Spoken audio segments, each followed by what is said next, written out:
Friday night sports show, and it is Wayne the Flowman, and I'm joined by Karl Carrington, who, with the fact that the Statman is gone from the studio, he's on a plane somewhere, gone off to the Eyre Peninsula to commentate cricket and do all sorts of other things. Karl Carrington, who he calls Carlos. Now, what do you make of that? Yeah, I don't like it, Wayne. No. I'd prefer to be called Carl. That's my name. That's what I was given at birth, so that's what I'm going to stick to. Yeah, and I reckon that we're going to have to pick him up on it. The great Statman. I know that there's a Carlos of Spain, but you're actually of Swedish I'm of Swedish origins. ethnicity, yes. So very different. Not really running with the Carlos in Sweden. No, they're not. No, and we're not running with it here on the Friday night sports show. There you go, Riggs. You're in a bit of bother. Oh, sorry, Jason.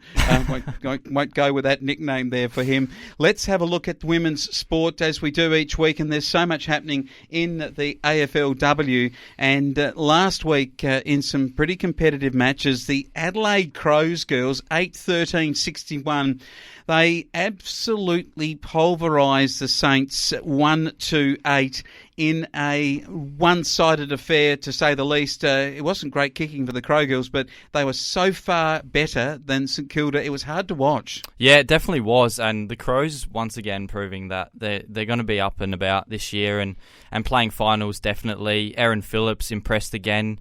Charlton, their key forward, kicked 2 goals, which was really impressive. And the Saints, yeah, they really didn't have their kicking boots in front of goal, only having 3 scoring shots. But the Crows didn't as well, kicking 8 goals and 13 behinds. And what about Richmond beating the Geelong Cats comprehensively? Western Bulldogs way too good for the GWS Giants, and then the Dockers getting absolutely eclipsed by Brisbane North Melbourne, who look really good. The North Melbourne girls 9-5 beating Carlton 6-1, while it was Collingwood 7-7 beating Melbourne 1-8. And then what about this? The West Coast girls get their first win of this season, beating the Gold Coast 5-4-34 to 4-9-33. It's like junior cold football for me, or kids under 15. The massive scoreline, but the Coaster girls win over the other Coaster girls. Yeah, and I know who was very pleased about this result was our own Flow News 24, Ellis Gelios, who was up and about after the Coasters got their first win, he's informing us. So, yeah, very good result for West Coast over a struggling Gold Coast, who are similarly struggling in the AFL men's over the last few years. Certainly, our Richmond play North Melbourne in a match. If you're listening to Saturday morning, you'll know the results. And also the Crows play the Gold Coast similarly, with that match being played this afternoon. This could be a cricket score, Wayne. Yeah, it could be. And maybe the Adelaide Crows girls can, for percentage sake, get that cricket score that they would want, because if you go then to the table and you find that Collingwood lead it, Brisbane in second, Fremantle third, the Crow girls need to get another big score and keep that percentage up. Those 4 first teams are high percentage that way that they played. Bulldogs in 5th, North Melbourne 6, Melbourne 7, Carlton 8, and they drop away after that. And I reckon after that, it's unlikely to see any other club, including probably Carlton in 8th, really challenging in terms of the premiership for the AFLW. Yeah, definitely. I think that the top 4 are probably set in stone at the moment, and I think that they're the top 4 that'll stay. I can see Western Bulldogs and North Melbourne could probably sneak into that top 4 as well after they had a good win over Carlton. So it'll be very interesting to see as the matches progress. It will be, and it's something that we'll watch and continue to keep you updated on. Let's go to some very important stuff. And Ellis Gelios, he's been feeding us in this particular segment, and he's just given us the lowdown on a young Adelaide girl called Dylan Holmes. Now, she is the first Adelaide United women's player to be transferred to a international club. Congratulations to young Dylan Holmes. Is there something about her that we should have actually picked this for, though? Yeah, she's a very good player. She is the captain for a reason. She's gone to Swedish champions BK Häcken. I thought that I'd get that pronunciation in there with my Swedish heritage. So yeah, a very good. It's a dream come true for her, she says, and it's a very positive move for the Swedish champions. Lesser so for Adelaide United, who are in the hunt for a finals berth for the first time since the competition's inception. So it'll be very difficult losing their skipper to see how they finish off the season. Yeah, it will be. And of course, Dylan, now this is I did a bit of research myself, because Ellis Gelios gives you all the good information, but I had to do my own research, and I found that she was born not in Australia, but in Brazil, one of the great nations, in a country or a part of the country called Sao Paulo, although if I was Brazilian, I'd probably say that differently. And if I was Swedish, I probably would say it differently too. Yep. And she is coming from the same country that the great Marta, who is the best player, I think, in women's football of all time. Yeah, I definitely agree with that. She's the GOAT for a reason. And yeah, Dylan Holmes must have had some inspiration to become a great footballer that she is because of Marta and her influence on the game. So yeah, it's a very interesting fact that she is from Brazil. It certainly is. Looking at those girls from Adelaide, they beat the Jets 2-1. As you said, their first chance of competing in finals ever in the W League, and they lose their best player. It gets harder from here. Canberra and Melbourne played out a 1-1 draw, and Melbourne victory 1-0 over Western Sydney. Now, I'm going to ask you about one of our greatest ever Australian players, Sam Kerr. What's happening with Sam at Chelsea? Because Chelsea are flying, and so is Sam. Yeah, they definitely are. They both are. And Chelsea are currently sitting on top of the world, really, doing well in England and in their European competition. So it's very good to see a Australian-born player doing so well overseas at such a prestigious club like Chelsea FC. All right, in the Women's League, or the W League, Sydney on top. They've only lost one game in the last few weeks. Brisbane Roar roaring into contention right now. They are really in a very rich vein of form, as are Melbourne Victory. Both those two are probably on form. They're the best two clubs at the moment, with Sydney in that group. Adelaide hanging around and in fourth place. At Canberra, well, they've been indifferent, really. Western Sydney starting to show something, but after that, in that 9-team competition, it's hard to see any other clubs there really challenging for top place. Yeah, definitely. And it's a mouth-watering clash between Sydney and Adelaide United tomorrow night.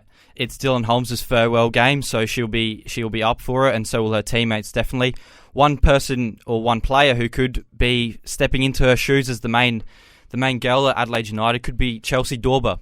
She's an attacking midfielder. She's only 19 years of age, I think, and she's been in and about the best team of the week throughout this year. So yeah, she's scoring goals, she's setting up goals, and she could be the key when Dylan Holmes departs. Okay, now we're getting to a bit of the AFL proper, because tonight we are not covering too much of it. So let's ask you the question about the first trial matches that we're seeing. Any thoughts on what we're seeing in the men's competition of AFL in the trials, these pre-season trials? The first game in anger is Richmond and Carlton. The great Bruce Macavaney has this week said that he's not going to be commentating.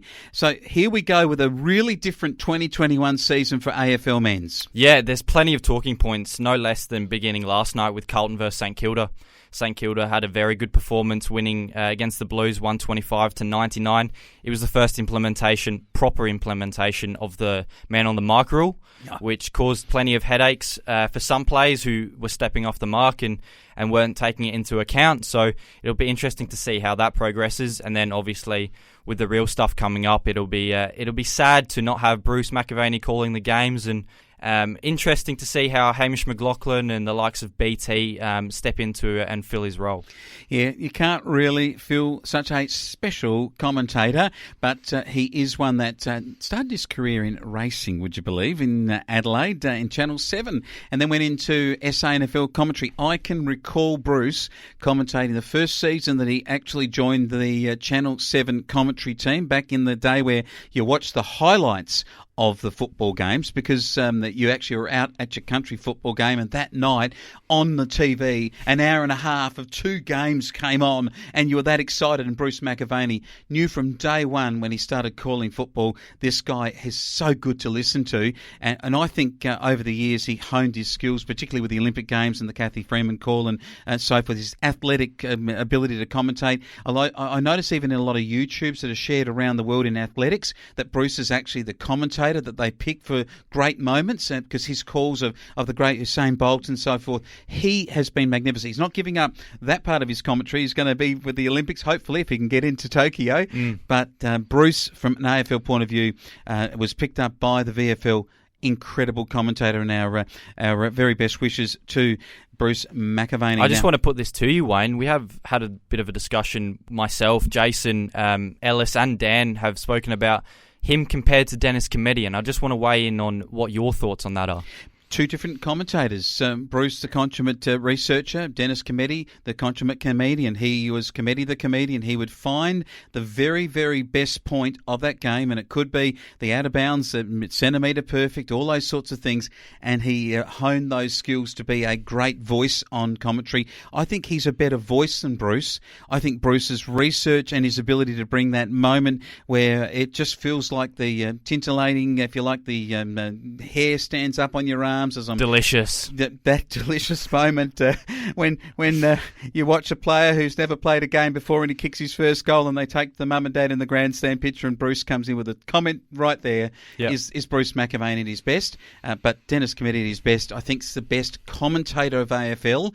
Bruce is, I think, the best showman or host, if you like, of the game. Sure. I think a better host than Dennis Cometti. Committee, much as I hate to say it to Bruce, and love your commentary, Bruce, I think Dennis has him covered as a great commentator. But fantastic question and a good one to debate with Ellis and also with Dan Crouch, our Flow News 24 team, our sports writers, and always good to catch up with you, Karl Carrington.